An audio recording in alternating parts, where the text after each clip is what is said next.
Attorney General Justin Bidan Muturi, all the principal secretaries present, the Inspector General of Police, Commissioner General of KRA, and all officers from our counties across the country, good morning. Let me take this opportunity to welcome you here to the official residence of the Deputy President for this very important engagement on matters touching on the country's security. And I want to welcome all our officers who came from far and wide, and they came very early. CS Interior, when I left the residence around 5:30 for my morning run, when I came back, I found officers were already here. It was still dark. I want to say, asanteni sana. Your commitment to duty is on another level. Ladies and gentlemen of the press, I've seen you here. And let me say, this is a very important meeting. And our coming here has been preceded by a meeting of the top security chiefs and other agencies. We have been meeting since 8 o'clock. And we have requested our officers from the counties to be in attendance so that they can get instructions on the way forward on matters drug abuse, drug and substance abuse.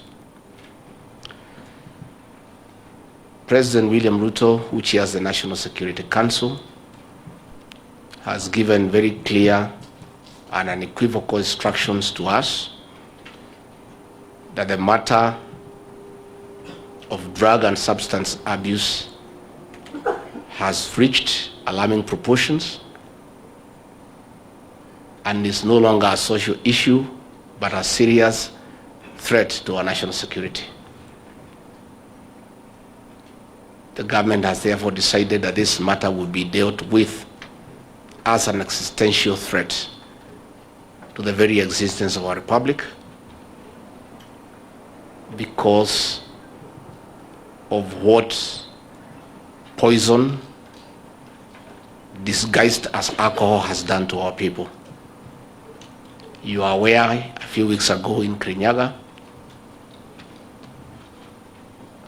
innocent people bought unknowingly poison thinking it is alcohol, and over 23 people are now reported dead and others have gone blind. There are many other unreported deaths across the country, and the destruction of our most productive population, our young people. There has been challenges of enforcement.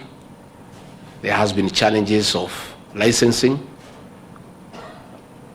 And the problem has evolved into a serious national security threat.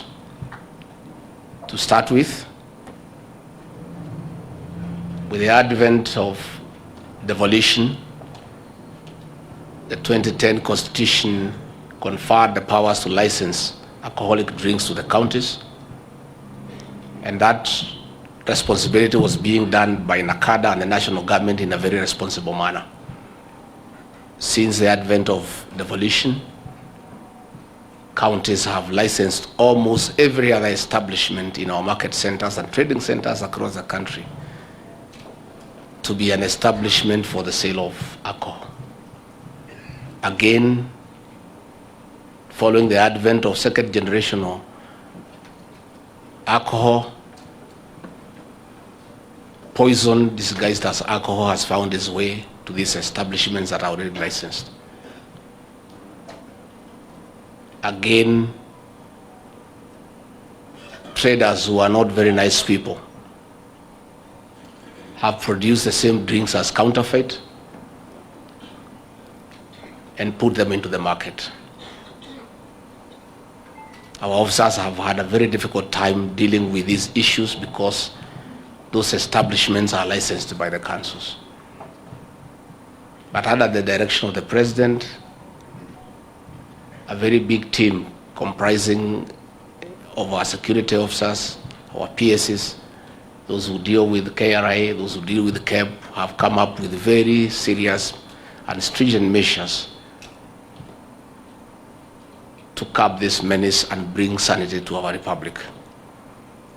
We have called these officers here today to get instructions that will be presented to them and the country by our CS for Interior and National Administration, Professor Kindiki. And all I want to say to the officers is that the instructions from the President are very clear.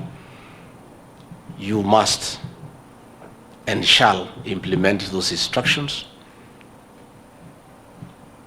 effectively, efficiently, without failure. And as you are aware, there is a new policy direction that failure will no longer be transferred to another county. Where officers have failed to perform their duties by acts of omission or commission, they will not be transferred to other counties, because that is essentially transferring failure, and all counties are part of this republic. So, as we appreciate our officers for the good job that they are doing, admittedly, crime has been controlled to what would be called acceptable levels. And I want to say last Christmas, for the first time in many years, the people of Kenya had peace. And I want to congratulate the CS, Interior, and the National Police Service for a very good job that they have done.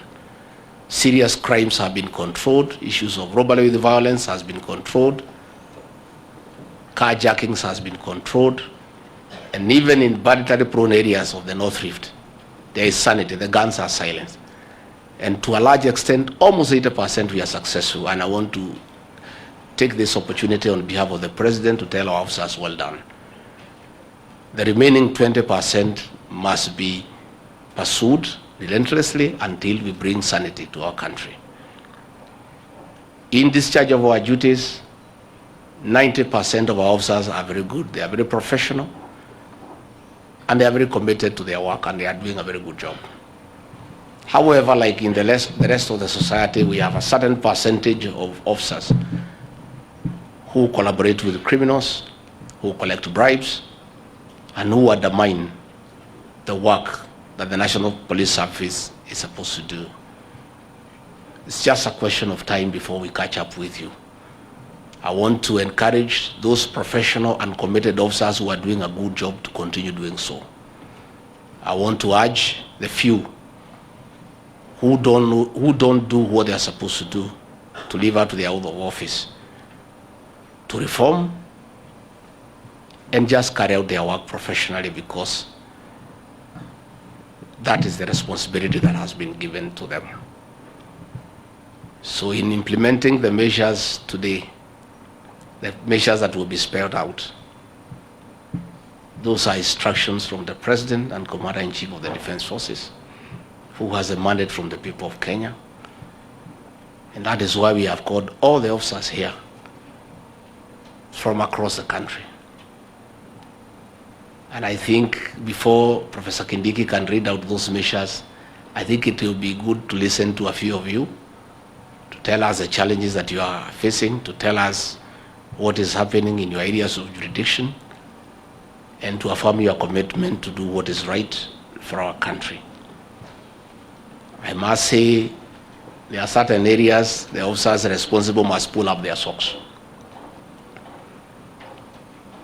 The team from Kajiado,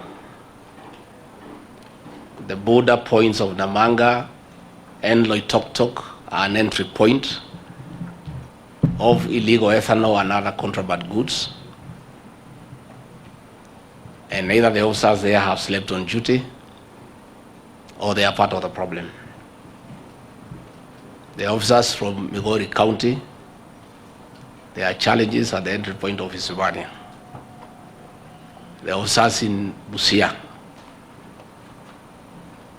the officers from Bungoma, those entry points. Again, the officers from Marsabit and Isiolo. The Moyale entry point is responsible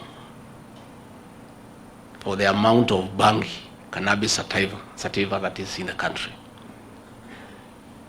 So those officers from those counties have mentioned, are they here? Please stand up so that we just see you.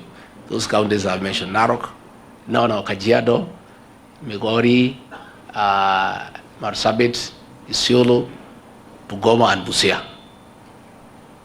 You have to pull up your socks. You have to pull up your socks. In our meeting this morning, we have asked the IG to give you a chance. Many of us were of the idea that we need to make changes. But we have decided that you'll be given a chance, and I've decided to tell you publicly so that even the press here can hear. Ethanol, Bangi must not come through our borders because you are there and you have work to do. And we are also going to talk to the officers of KRI, KEBS, NACADA, and all the others. That is our weakest link in this fight, especially on Bangi and ethanol. And you are there, and those contraband goods are coming to this country to kill our people when you are there. You are in uniform, you have the law on your side, and you simply don't do what you need to do. I'm telling you on behalf of the President and the government of the Republic of Kenya, it will not be business as usual. And when those goods come to this country, you shall be held responsible. Please sit down. I think PS Interior, if we can have a few, we wanted to, the press had requested that Professor Kindiki can read the statement at 11. What time is it now?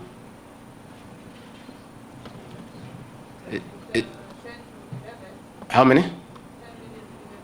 So we can have a few, maybe PS Internal Security, you can give a few officers, they can tell us what they think, and then Professor Kindiki will read the statement, then we'll ask the press to take a break, then we'll be left here now to talk about our own internal things that are of a security nature after the CS Interior has read the measures for the country, because they are for the officers and also for the people of Kenya, so that everybody knows what will happen going forward starting today. But this war must be fought. The government is in charge, and the government has never lost a war and is not going to lose this one. A decision has been made, and it must work, and we must bring sanity back to this country. See, PS? Thank you, Your Excellency. I will, in no particular order, just call on a few of the officers to speak. So the first one would be the Regional Commissioner for Rift Valley. Just a few of the issues that we have picked, that you want to bring up. Then followed by the Regional Police Commander for Central. And then the County Commander, Police Commander in charge of Marsabit. And then the County Commissioner for Migori. If we have any minute left before 11, then we'll get the fifth person to speak. I hope there's a microphone around. So we start with is the RC Rift Valley in the house?